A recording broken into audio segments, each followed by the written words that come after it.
then I was told, no, we don't God in the clubs. We don't want Jesus in the clubs. We don't want God. I lost lots of work. In fact, I lost all my work. If I'm really honest, I lost a lot of work. Just because you said you wanted this particular... My focus, yeah. Wow. I lost a lot of work. So when the doctor told me, because you know sometimes, I don't know if this is everybody, but when you know maybe something serious is going to happen, sometimes you can zone out, right? You don't really hear anything. So I was really making a point of being like alert so I can hear everything. So when the consultant told me, he said, yeah, it's stage 4 kidney disease. The first thing I said was, am I going to die? And he said, no. And I said, good, because I've got to do. I want people to look at me and know that even if you have something, you can still have a good life. You might have to make adjustments and change a few things and work around a few things, but you can still have a good life. But I never really had the whole why me situation. I just kept going, and that's like, I don't know if that's good or bad about me, but I just keep going. I think that God's always in control, right? And I think that he knows the plan. I didn't know the plan, but he knows the plan.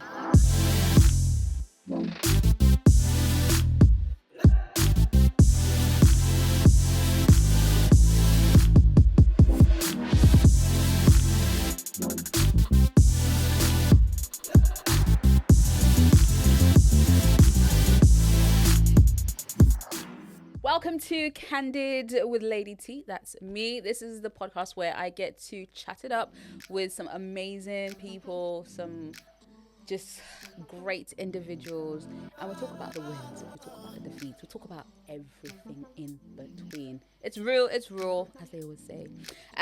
My guest today, my guest today is a special woman.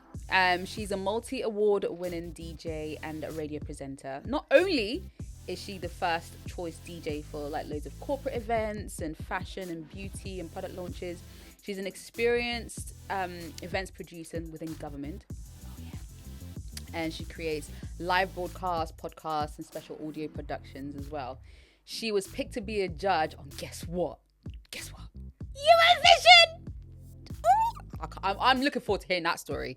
On Eurovision Song Contest. Named one of 20 black UK house acts that you should know about by Mix Mag magazine. That's a big deal. If you know about Mix Mag magazine, it's not small beans. It's a big thing. It's the amazing my sis, Candice Mckenzie. Thank you, T. My gosh, whenever I do that, how does that sound? You know, when someone's introducing you, it's just like, whoa, is that really me? Is it like, it does feel a bit like that, and I was like blushing a bit. Really? The smile was wide though, because like you gassed me up, T. Listen, I'm gonna give you your flowers because you've been doing this thing for a very, very long time, and like you are worthy of so much more, and the achievements that you've done and you continue to do in spite of, it's just like, man. And I think how we first met was obviously because so we already got history a little bit, okay? So it's not like I don't know who Candice is, but how did we meet? We first met when we were working at Premier, right? Yeah, so I sent that email. Yeah, she did. What was the email she said? What was it? It was about, hi, I would like to talk to, was it talking to? I think I just kind of worded it as, and I've described it recently as a bit of a cheeky little email because I was basically looking at the Premier Gospel website and I was like, but where's the house music? She's like, where's the house music though? Like, I would like to do this. I want to do this. Da, da, da. I was like, okay, all right, let's do it. And then literally passed it on to the big boss man. And I didn't think it wasn't that long. It was a matter of days. Yeah, literally. He was bringing you into the studio. So this is Candice, our new presenter. She's going to be doing the house show. I was like, oh, wow, that was quick. Yeah. That was super quick. But and since then, that's like, how many years ago now? It was 9 years ago, T. 9 years ago. I'm in my 10th year now. Are you serious? Yeah. 9 years ago. My God. God he's amazing. He's faithful. Yeah, God definitely. is absolutely faithful. And you know, you've been doing this thing, but you've been doing DJing for like a lot longer than that. Like you Yeah. she's an OG. She's an OG DJ, okay? And you've been doing this, what, over 20 years now? If my maths is correct, I've been doing it 26 years. Since 1999. So you're a veteran, essentially. Yeah. You're a veteran. Someone call me auntie, yeah. How did that make you feel? Not good. Why is everybody so like, it bugs people when they say, oh, hey, auntie. Like, you know, but why? Because I call people auntie, so why am I getting called auntie? Because it's your turn. I don't know about that, but yeah, this particular colleague of mine, I was explaining to them like how it was back in the day at certain events and stuff, and he said, "Come on, auntie, tell us how it was." Was he younger than you though? Yeah. He is, that's why. He's like, he's got to give you that little respect. I was like, I can't call you by your name, innit? Like, I got to give you the respect. Like, auntie, like, let's go. It feels weird at first, and then it's just like, I think you do get used to it after a while. you do. And I think for me, when I eventually become an official auntie to my nieces and my nephews, like, yeah, it's official now. I can't even get away from it. I can't even say I'm not, but I fully am. But yeah, so you actually been DJing for like 26 years. And you started off with the vinyl, the way it should be still now, you know, it should be like that with the vinyl. You started off with the vinyl. Like, Yeah. What made you start DJing? Okay, so I mean, it depends on how far back you want to go. When it comes to music, I was always into music. I remember my first memory, which is actually a musical memory, is my dad and I used to dance around in the front room, specifically to Bruce Springsteen, "Dancing in the Dark." That's the one I can really remember. Yeah, and I was about 2 when the first memory that I have. So I've always been into music. Music's always been a massive part of me. Yeah. And I like all types of music. I like soul, R&B, I like pop, I like garage, jungle, I like everything, hardcore, I like everything. Everything with a bass, basically. Because everything you mentioned literally has a bass. And like a nice 4/4 beat. Yeah. That's me. So I've always been into music, but how I got into DJing is that, and this is a real interesting story, right? So when I was 16ish, when you leave school going into college, so it was like summer holidays. First I had like a little temp job in Next, you know, like the clothes shop. If you've not had a job in Next or any other retail store, everyone's done like that's a rite of passage. If you've not done any of that, if you've not done that, you're not an adult yet. You are not an adult yet. That's true. And I think everybody worked the Next sale at some point, right? So I did the Next for sale just for a couple of weeks, and then I went to interview for another job. So, and this is like, so I grew up in Lewisham. So anyone who's listening from the ends might remember these shops and where they were in the Lewisham precinct. So I interviewed in a shop called, I think it's called Wallace or Wallace's. It's a clothes shop. Are you serious? Wallace back in the day? Oh my God. I interviewed for there and I got the job, right? Come on. I got the job on the spot, actually. Oh, wow. Yeah, well. Come on. Come on. Like, I got the job on the spot, but the manager said to me, but can you work Mondays? And at the time I didn't know because I didn't have my college timetable. So I actually didn't take the job.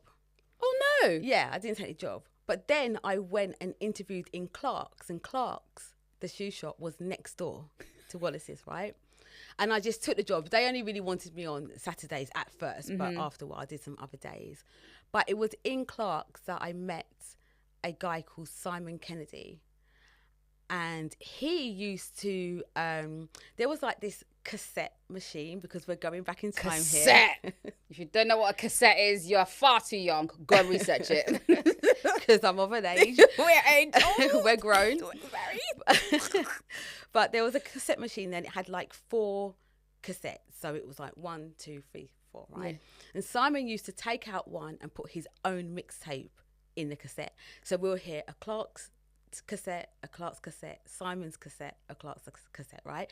And on Simon's cassette, it was mixed. Yeah. So I said to him, well, how comes your music is not one track, it finishes, one track, it finishes, it's mixed? And he was like, yeah, I mixed it on my decks. And I was like, decks? Like, what decks? Like, literally, I was like, what are decks? And he was like, yeah, don't worry, I'll show you. So he showed me. In fact, he lent me his decks. Yeah, this guy, like, I literally owe him my career. Wow. He lent me his decks and I would practice all the time, and I'll be like, am I mixing yet? He'll be like, no. Keep going. I'll Keep tell you. going. I'll let you You're know not when. mixing on the beat. And then one day I finally got it, and he's like, yeah, you're mixing on the beat. And then also alongside that, because I was in college, and I was friends with a girl there called Audrey. She had an older brother, and they would always have like house parties and stuff, and she would invite me. And actually, Audrey's older brother's friend was a guy called Tope, or Trevor Afro, as a lot of people know him. And I went to school with him, but he was older than me. So I think he was 3 years older than me. But I remember him because we had a school trip to Spain where like anybody from the school could go. And I went, I think I was year 8, he was year 11. So I remember him from that, right? And so he was around again, and I was seeing him at these parties, and then he said, oh, I'm going to be selling my decks because I need money to go to Ibiza, and because I'm so eager beaver, I was like, yeah, I'll buy them. How much were they? How much was it? £450 for a pair of 1210s, which I still have. They still work and everything. And he threw in a mixer and a box of records. Are you serious? Yeah, seriously. 450 back then? Yeah, which you can't get decks for that. You can't, especially those kind of not decks. 12 Anyway, tens, yeah, those ones like boy, you're gonna be paying a lot of money for those things now. Exactly. Wow. Yeah. So that's how it all got started. Because someone walked in, because you didn't get a job in another shop. Instead, you went for the other one, and then in walks somebody who essentially was your mentor. Yeah. DJing, and now you are here. Oh my gosh. 26 years later. 26 years later, she's still here, smashing it, just keeping it going. So, like, how has it been how's the journey been as a woman and as a DJ, and one as a black woman as a DJ? It's been interesting. I mean, I've got lots of stories. I think we need to hear a couple of them, and then also, as you're telling us the journey, tell us when your very first official professional paid gig was as well. Okay, so my very first official paid gig was sometime in 1999, which is why I say that that's my official start year. And it was at the Tsar Bar in Ladywell. So it was down the road. I think I took the bus from the family home to the gig. The 199 bus. To be exact. The 199. Yeah. Stopped outside Ladywell fire station, across the road, and did the gig. Oh my That's days. my first official gig. Wow. And how much did you get paid for it? Yeah, I'm not going to say. I got paid, but it was not a lot. Was it paid? Oh, it was small back then. It was small. How much were we talking? Like 50 quid. 50 quid? All right. Sorry. Really? But then you were quite young then, weren't you? I was well, I think I was about 18, if that. 18. I've got to do my maths here. Maybe I was 18, 19. Wow, they paid you 50. I mean, do not despise humble beginnings and stuff like that. Humble beginnings. I mean, for something, I made a profit, clearly. I took the bus, yeah? How much would have that costed back in those days? It wasn't oyster. It was a ticket. It was a coin. Like 20p, right? No, it was 70p, I think. And if I was under 18, I can't even remember. I was about, I think it was like 17, 20p, 18. yeah. It was like free if Yeah. you're like under 18 or something like that. Something like that. It's true. Good so profit. I made a good profit. That was a good profit, I made indeed. a good profit. So in this industry, which is obviously very male dominated, like, how have you managed to sustain yourself? Do you know, T, I'm one of those people, I just keep going, really. It's my passion. It is my biggest passion. And so when it is your passion, there's going to be something inside of you that is going to not let you stop. Like, I've stopped before. I've even thought, I don't really want to do this anymore and stuff like that. But it's always been there. It's never gone away. And it might evolve and I might do other things.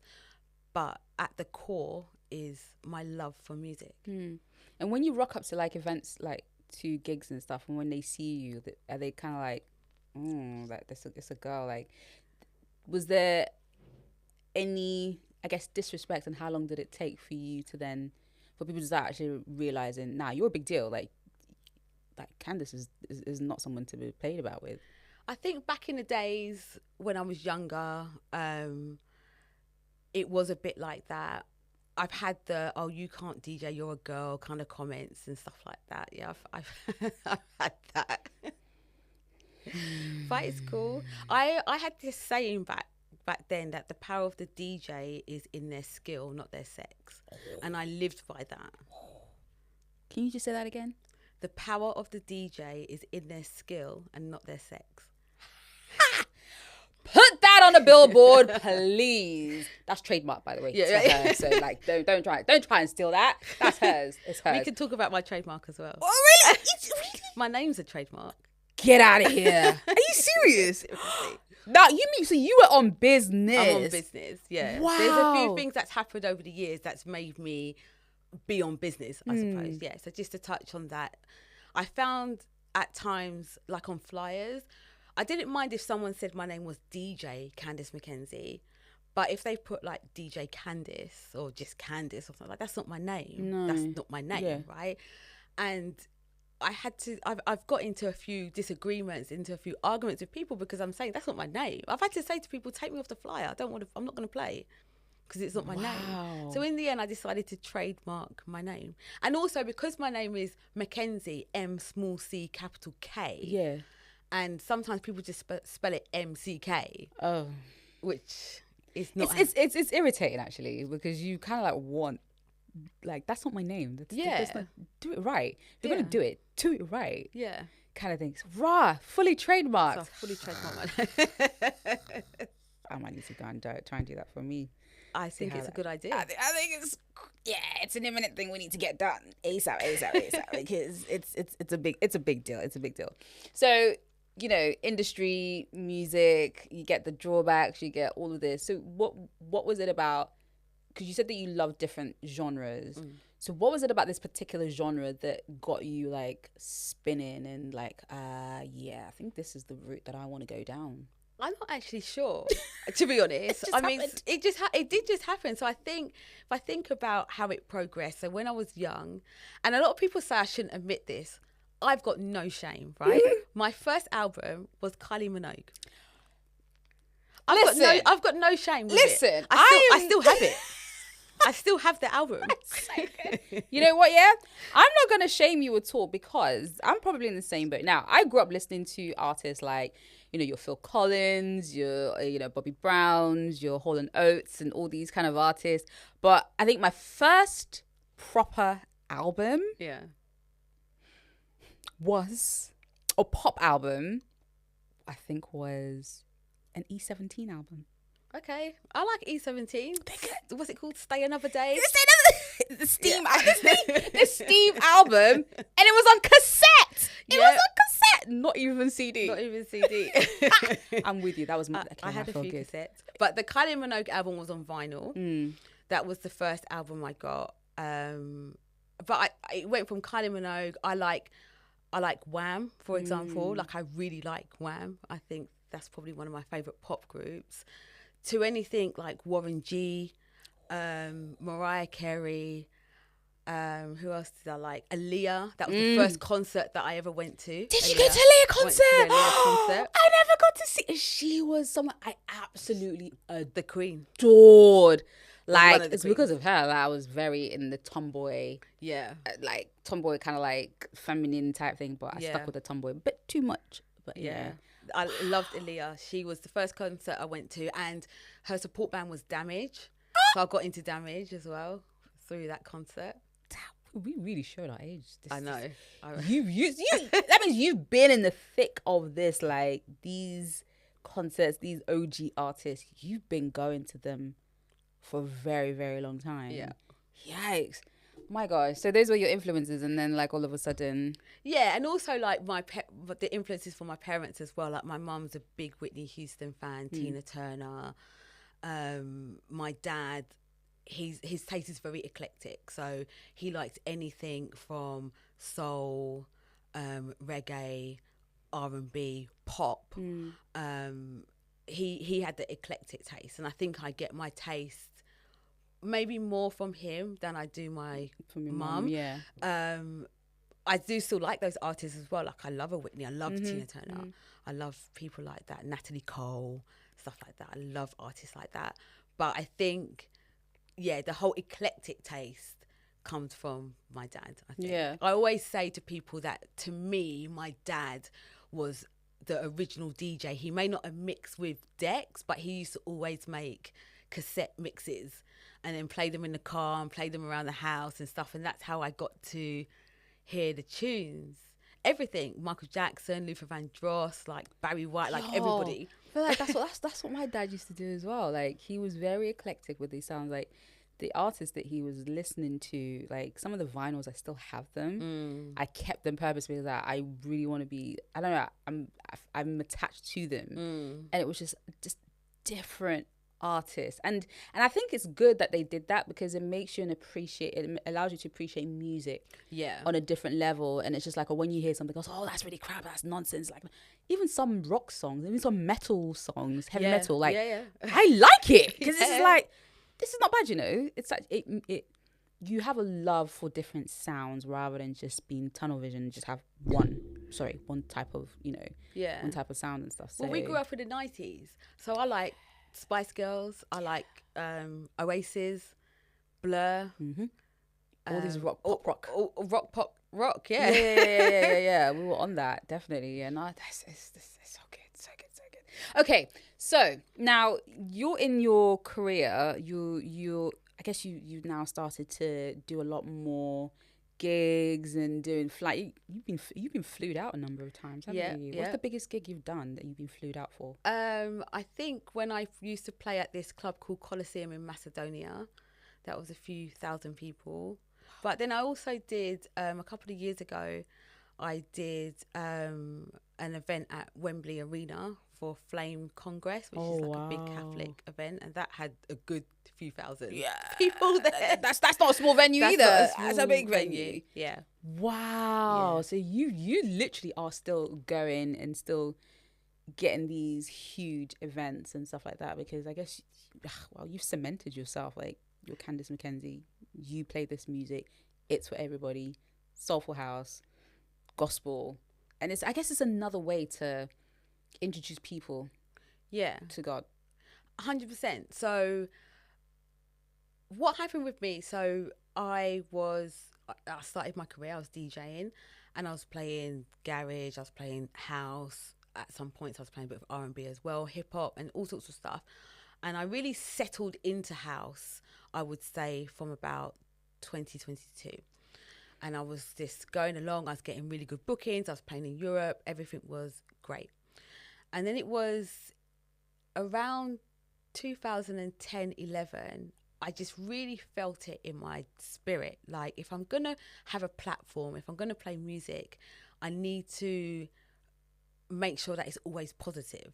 And it's always just positive and like pushing out a good vibe. Now, I'm not saying any of the music that I was playing wasn't doing that, but I just really wanted to make a conscious effort to do that, right?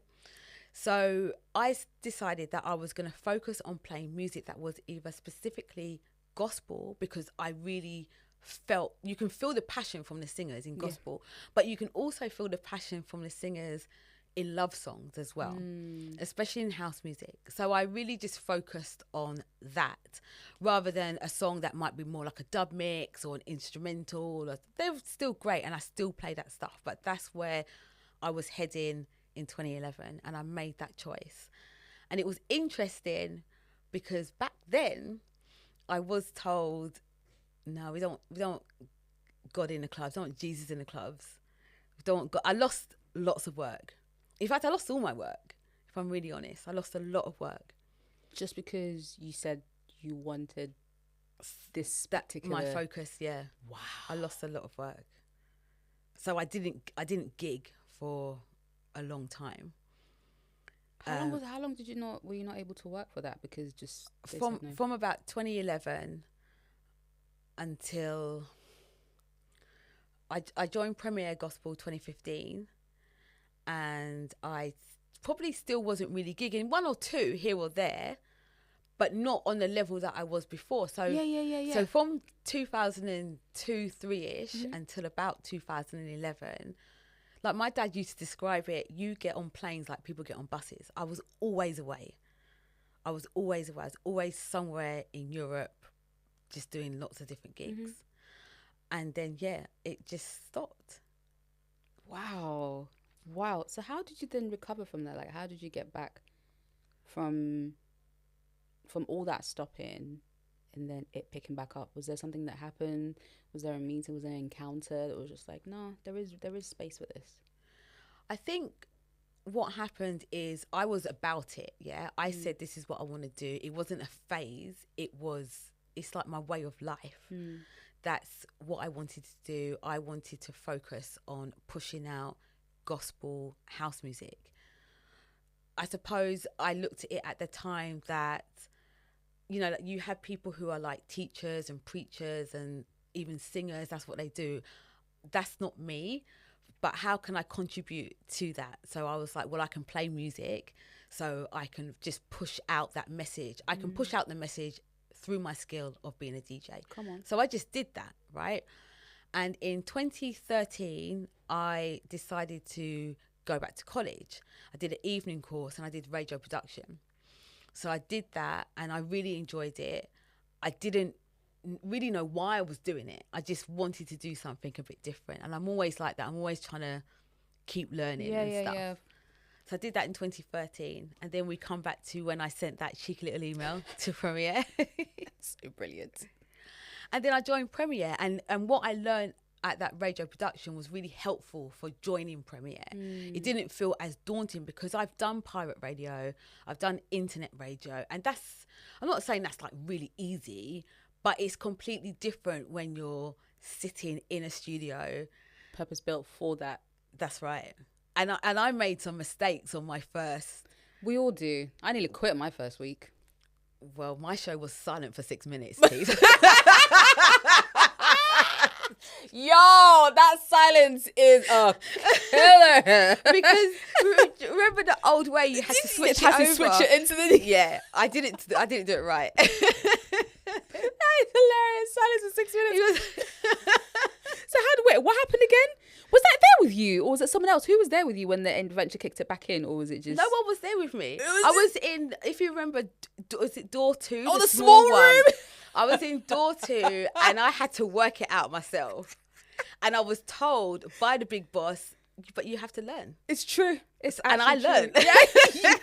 You either sink or you swim. Which one do you want to do? That's you right. gotta swim and stuff. But yeah, no, you do have to learn. Sometimes those are the moments where your whatever breakthrough, whatever learning, like the light comes on. It's like, right, okay, it's happened now. I know how to deal with it. I know how to move on. Okay, let's keep it rocking and stuff. Yeah. Wow. So no work.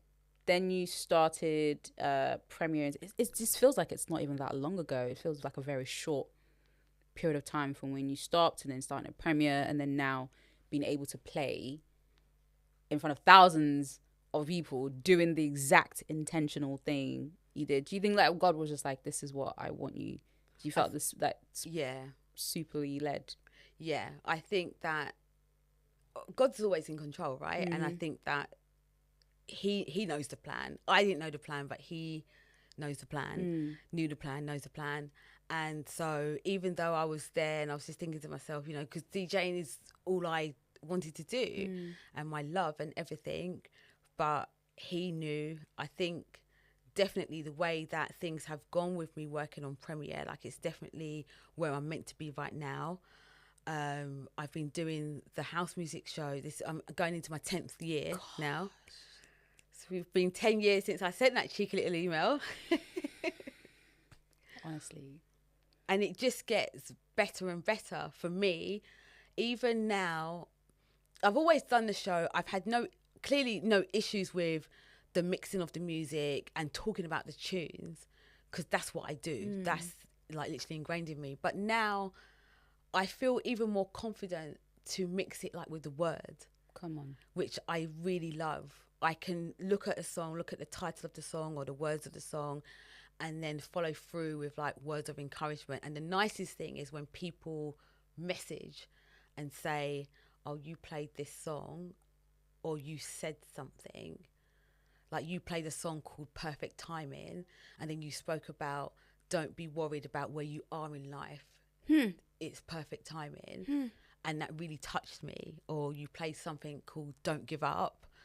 And I was thinking, oh, I might quit my university studies or something.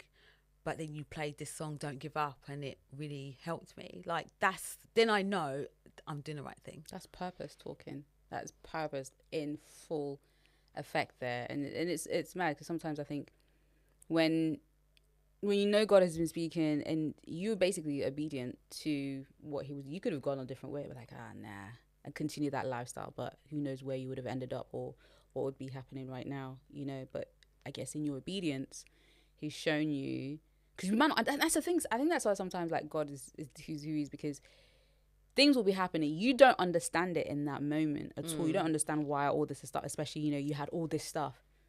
It stopped, but now you're doing this. And it's just like, then there's a light bulb moment. You're like, oh. Yeah. And I remember getting my light bulb moment when I was at Premier as well. I think I must have been about 3 or 4 years in, when I realized, I was like, I get it now. Yeah. I get why I'm here now. Yeah. Because when you think about it, it's not about you. No. It's like, you're just the vessel. That's right. You're just the vessel. It's not about you. It's about the person. That's the right. person receiving 100%. what you're giving.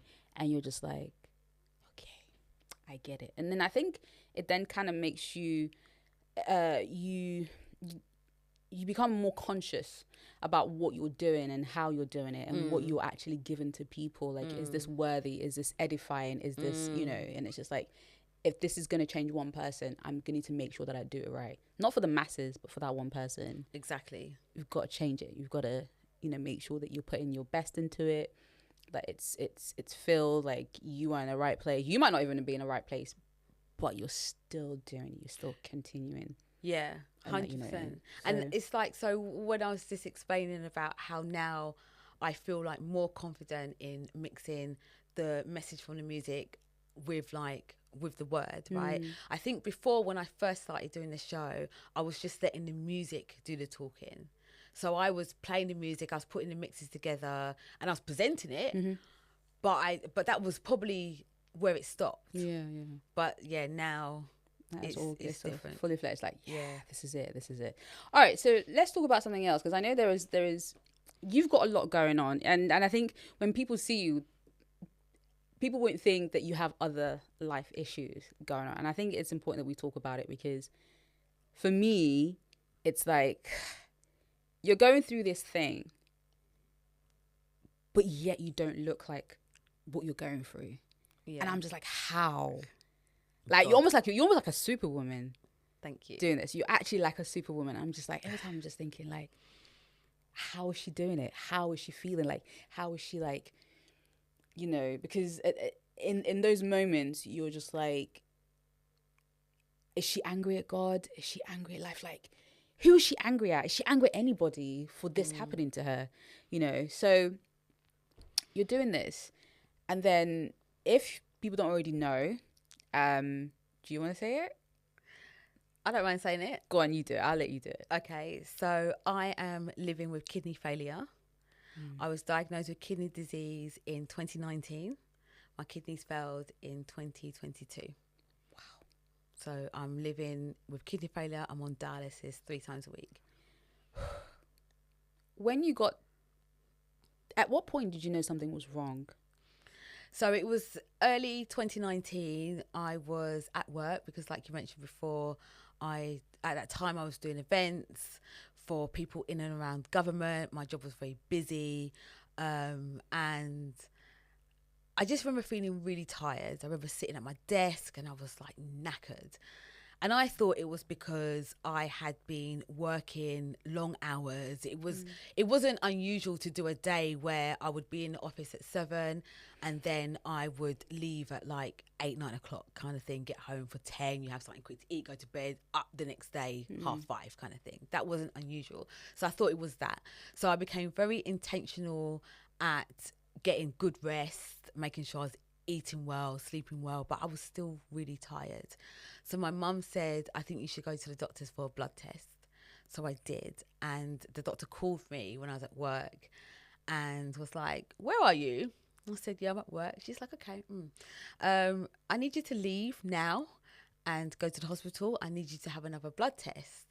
And I was like, yeah, but I can't, I've got an event or whatever. I can't quite leave this way. It's a bit difficult to do that. Yeah. Yeah. She was like, no, you're going to leave now and you're going to go and have this blood test. So I went and had another blood test. And I think I had to go to the GP first to get a special form so that they would do this blood test and just get her the results straight away. Then over a course of a couple of days, I had to have a hospital appointment and stuff like that. Then I had to go for another appointment, which was for biopsy. And then, the consultant told me that I had kidney disease at the time. And it was stage 4. Stage 4? Yeah. So is that the worst it can get to? Stage 5 is the worst, yeah. Wow. Yeah.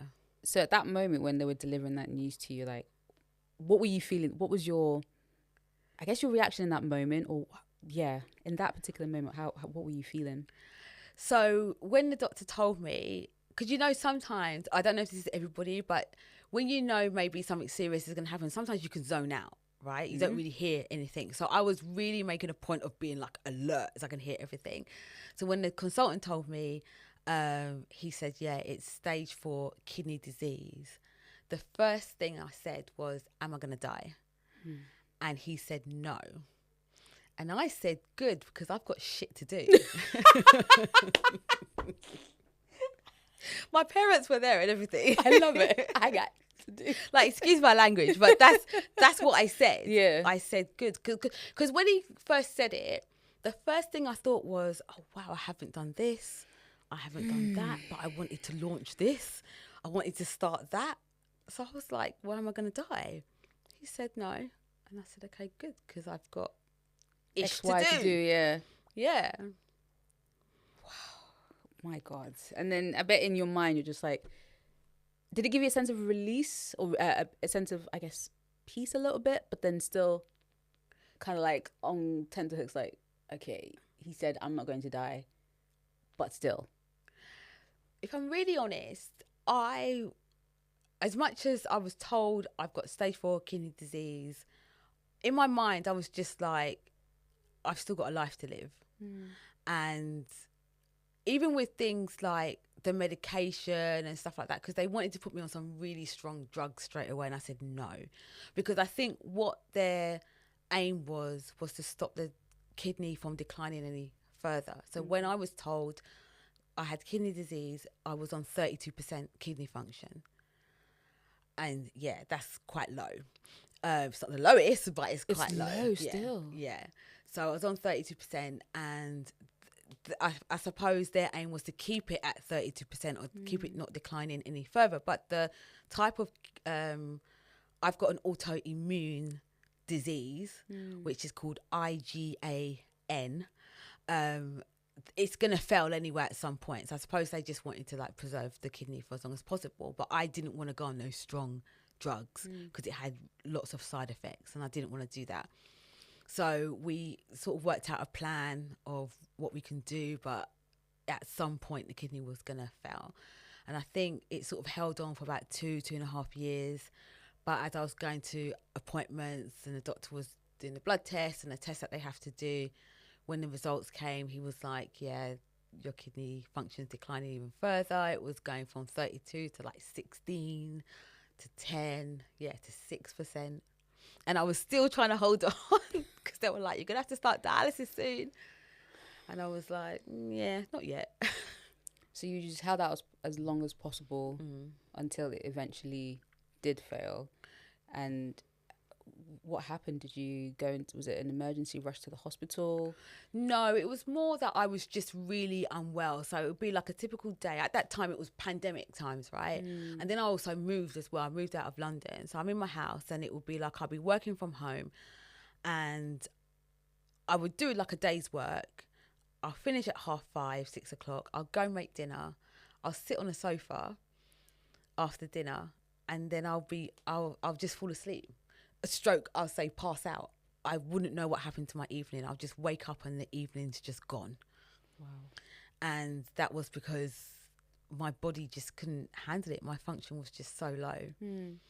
So what happened with that is I then had renal counselling. So the renal department, they provided counselling, and I had an amazing counsellor, and she helped me kind of get my mind right so that I could start dialysis. So as this is happening, because people always say that usually the first thing is like, God, why me? What was your, I guess, reaction to God, or what were you saying to God at that particular time? Like, why me? Like, I hate you. Why would you do this to me at this time of my life? Like, what kind of conversations or thoughts were going in the back of your mind between you and God?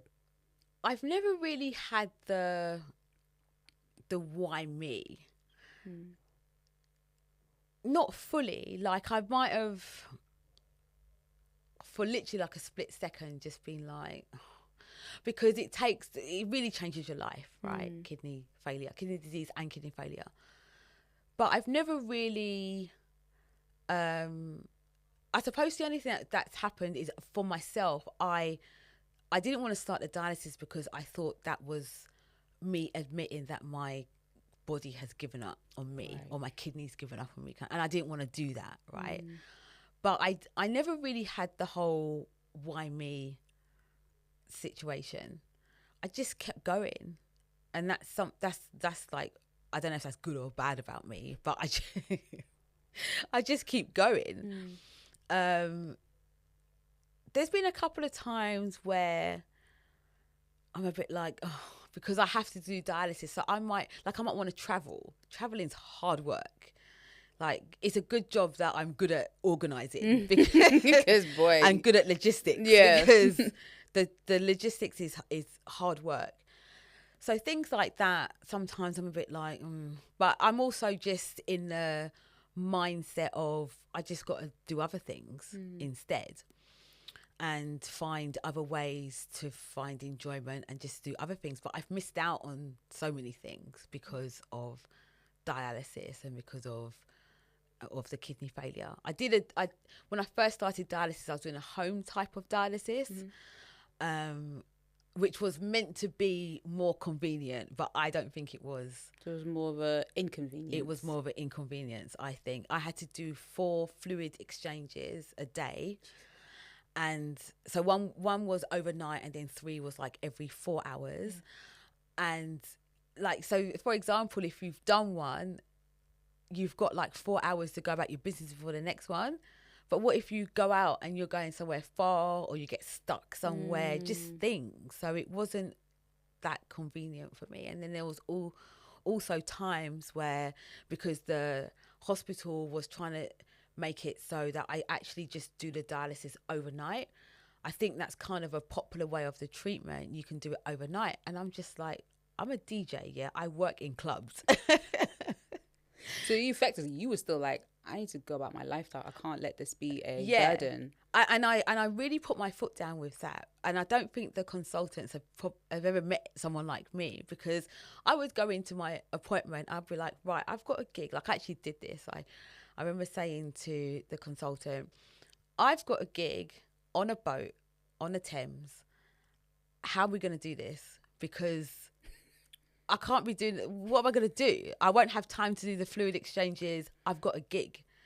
And another time I was going to Portugal, and I said, I'm going to Portugal. So how are we going to work this out? Wow. I can't be. So you were fully defiant. Like, I'm not going to let this stop me. I'm not going to let this sort of change what I'm used to doing. Yeah. There are ways around this.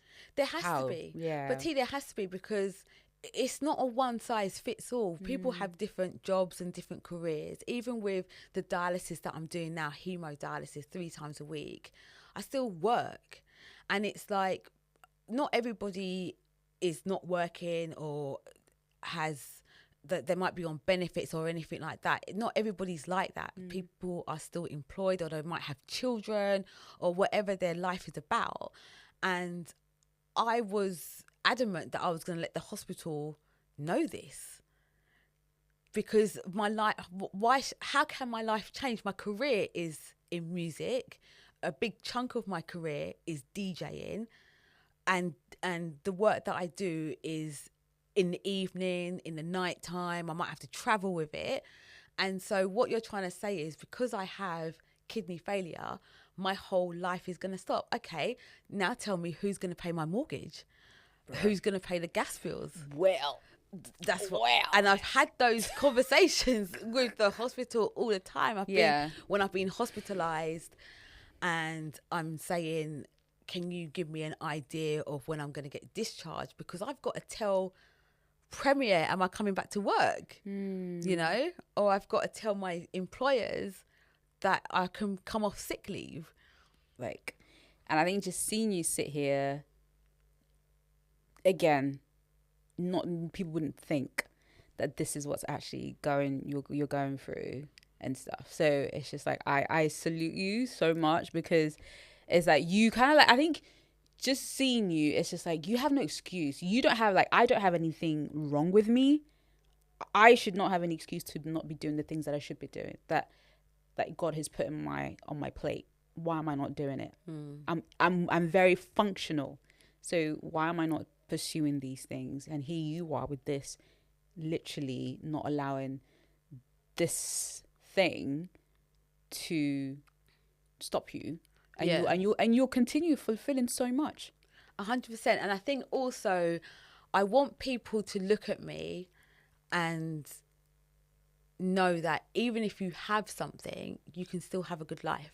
You might have to make adjustments and change a few things and work around a few things, but you can still have a good life.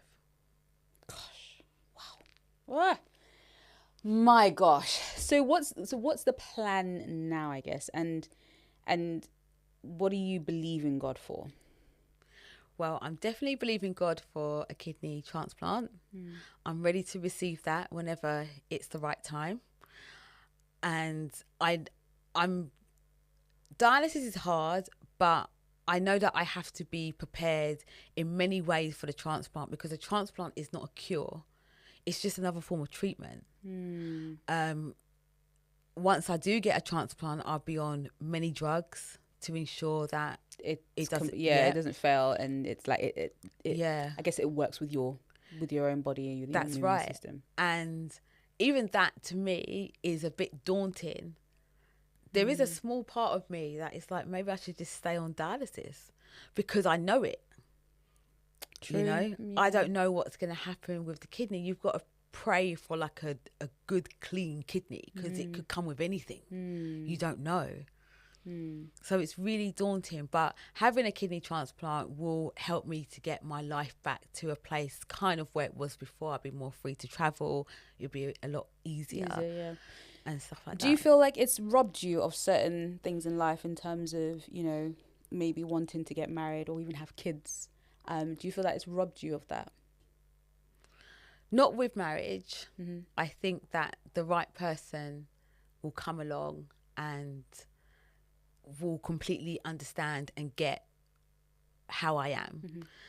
With children, I think that, I mean, I'm definitely at peace with the fact that if I don't have children, it's cool. I'm definitely at peace with that. To be honest, I'm at peace with life. What kidney failure has done is it has really changed my outlook of life now. I'm not going to curse again. I promise. But I have that kind of like, I don't give to insert the words attitude anymore. I just go about my life. I just do what I need to do. If something doesn't go the way that I thought it was going to go, that's because it wasn't meant to go that way for me. And we keep it moving. I don't have any time to waste. I know how short life is. So I'm just about my business. I'm just about business. No, yeah, no, and I, woohoo, ooh, and I absolutely salute you for it, because, you know, especially as women, when you have such life-changing, you know, a life-changing disease or something, and especially when you know that you had a plan that, oh, I want to have kids, I want to raise these little rugrats, these munchkins, you know, like, for me to be like that as well, and then almost like, oh, this is not going to happen anymore, like, you know, having a child naturally. I mean, there are other ways that you can have kids and potentially, but it's just like, you face the reality, like, is this what you really want from me, God? Is this how you really want it to be? And do you, again, I guess you're at peace with it with God, because were you ever like, why have you taken this from me? Not at all. No. And the thing is here as well, before the kidney failure, I had a really good life. Like, I travelled the world through my work as a DJ. And like me, I like going out, I like the parties, I love the house music. And I did that. My 20s and my 30s, I did that. I really feel for anyone who's going through something, kidney disease or otherwise, and they're young and they haven't lived that life. Like, I really feel for them. Like, there's children that have kidney disease and kidney failure, whereas I went up to like 38, I think, until I had kidney disease. So I feel like I've had a good life, and now I'm just about being intentional with everything that I do. And I'm also about educating others as well, because I don't want it to happen to anybody else. So what I did is I set up a community interest company. Come on. Which is called the African Caribbean Kidney Education Enterprise. We'll put a link in the box. And that's just all about providing education about kidney health and about kidney disease if it gets to that stage. And just other things as well, like the truth of like living on dialysis, what that is really about. Because there's some things that may affect some people but may not affect other people. Yeah.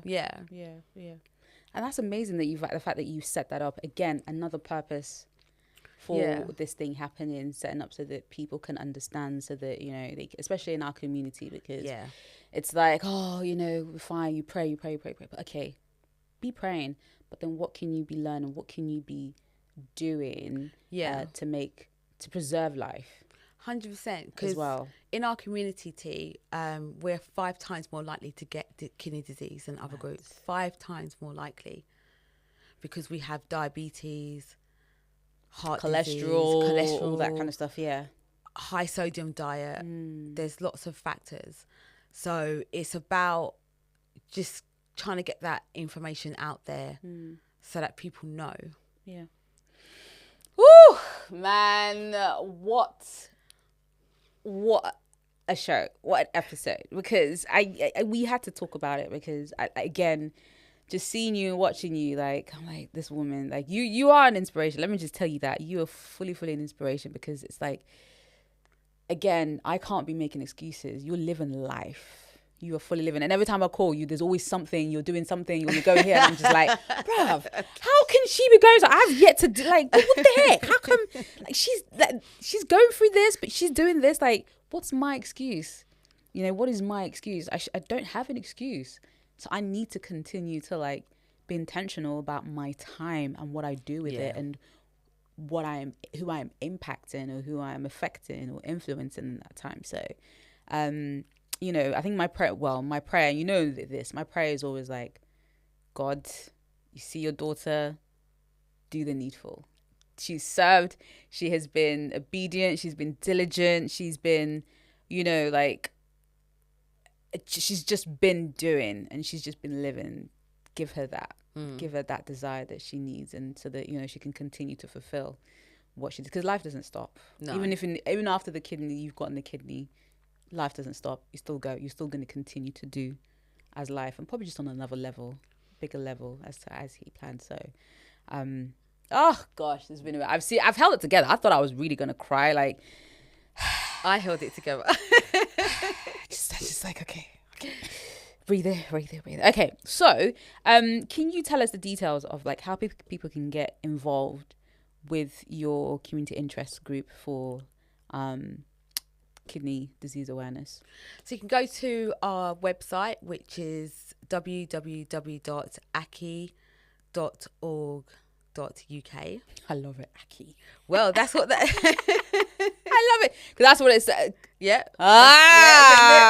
Well done. And the people in our community know what ACKEE is. They know what ACKEE is. That if you don't know, get to know. That name was downloaded from God. I remember thinking about it, and I was thinking about, well, should it be this? And then I got to like ACKE, and I was like, well, what can a second E be? Yeah. Yeah, God downloaded God did that. it. Yeah, I still got the notes when I was doing the notes, and it came together. I love it. So I really thank him for that. But yeah, you can go to ACKEE.org.uk is our website, and across all social media, our handle is We Are the ACKEE.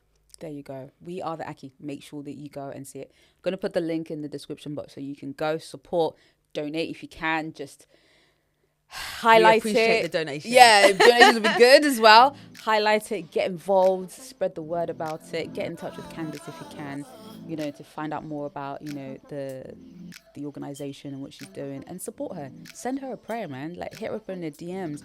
Send her a prayer. How can they get in touch with you? You can get in touch with me on my website, CandiceMckenzie.com. You can also find me on social media, which is just Candice Mckenzie. I'm mainly on Instagram under Candice Mckenzie, and also my Facebook is Candice Mckenzie as well. Look at that. Candice Mckenzie everywhere. Everywhere. So yeah, please do get in touch with her, and again, send her a prayer, send her encouragement, and just keep praying for her to be healed. And if God says healing, yes, and if when the kidney comes, it's still all in God's hand and in God's plan as well. So Candice, thank you so much. Thank you. Thank you. Thank you. Appreciate you. This has been great, and I hope somebody at home has been blessed by this. And yeah, time is short. Use it wisely. Be intentional. Live. Most importantly. All right, so that is it from me and my beautiful guest. Thank you so much for coming on this episode. You can continue. If you haven't done so yet, please do subscribe. Please do comment. Please do engage. Let us know. Yeah, I appreciate you. And I will see you in the next episode. God bless.